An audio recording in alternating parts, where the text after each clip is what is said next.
Telangana state Medchal district, హైదరాబాద్కి 25 కిలోమీటర్ల దూరంలో కీసరగుట్ట. దీనికి మరొక పేరు కేసరగుట్ట అని కూడా అంటారు. శ్రీ రామలింగేశ్వర స్వామి ఆలయం, రాముడు ప్రతిష్ఠించిన శివలింగం. ఇది 1500 నుండి 2000 సంవత్సరాల పురాతనమైన.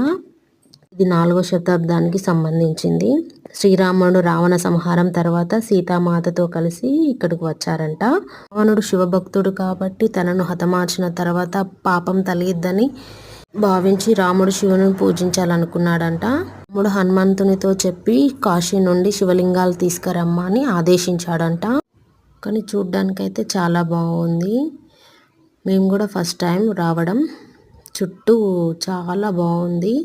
కూడా వెళ్ళొచ్చు, బైక్లో అయినా కార్లో అయినా పైకి కూడా వెళ్ళనిస్తుండ్రు. చాలా బాగుంది. బైక్ మీద వెళ్ళాం మేము, కొంచెం కష్టం అనిపించింది, కానీ కార్లో అయితే ఫ్రీగా వెళ్ళొచ్చు.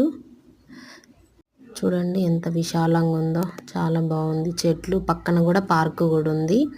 పక్కన పార్క్లో కూడా వెళ్ళొచ్చు. టెంపుల్ దర్శనం అయిపోయినాక పక్కలో పార్క్ కూడా వెళ్ళేసి రావచ్చు మంచిగా.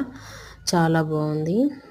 కాశీ నుండి హనుమంతుడు ఆలస్యంగా రావడంతో రాముడు భూమిలో నుండి ఒక శిలను తీసుకొని శివలింగంగా పూజించాడంట. హనుమంతుడు ఆలస్యంగా రావడంతో శ్రీరాముడు అప్పటికే శివలింగాన్ని ప్రతిష్ఠించుకొని పూజించారు. అప్పటికే అది తెలుసుకున్న హనుమంతుడు కోపంతో అతడు తీసుకొని వచ్చిన శివలింగాలను చుట్టుపక్కల విసిరేశాడంట.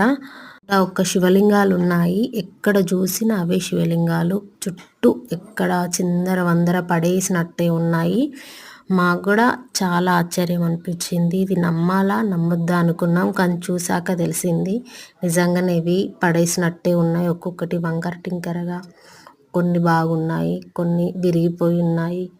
ఒక్కొక్క ప్లేస్లో ఒక్కొక్కటి అక్కడక్కడ పడిపోయి ఉన్నాయి. కానీ చాలా భక్తులు వచ్చారు. మౌర్య కూడా చాలా అల్లరి చేశారు మా పిల్లలు. చూడండి ఎక్కడ ఉన్నాయో అక్కడ అంతా చెత్త, అదొకటి వంకరగా ఉంది. ఇంకా చాలా దూరం దూరంగా ఉన్నాయి. అక్కడొకటి ఇక్కడ ఒకటి ఉంది. చూడండి పక్కన చెరువు ఉంది, కొలనులా బాగుంది కొలను. చుట్టూ గుట్టలే ఉన్నాయి, గుట్టల మధ్యలో అన్నీ బాగున్నాయి. ఇది మేము కూడా ఎలా ఉన్నాయో ఒక్కొక్కటి అట్లా బాగున్నాయి. ఇది టెంపుల్.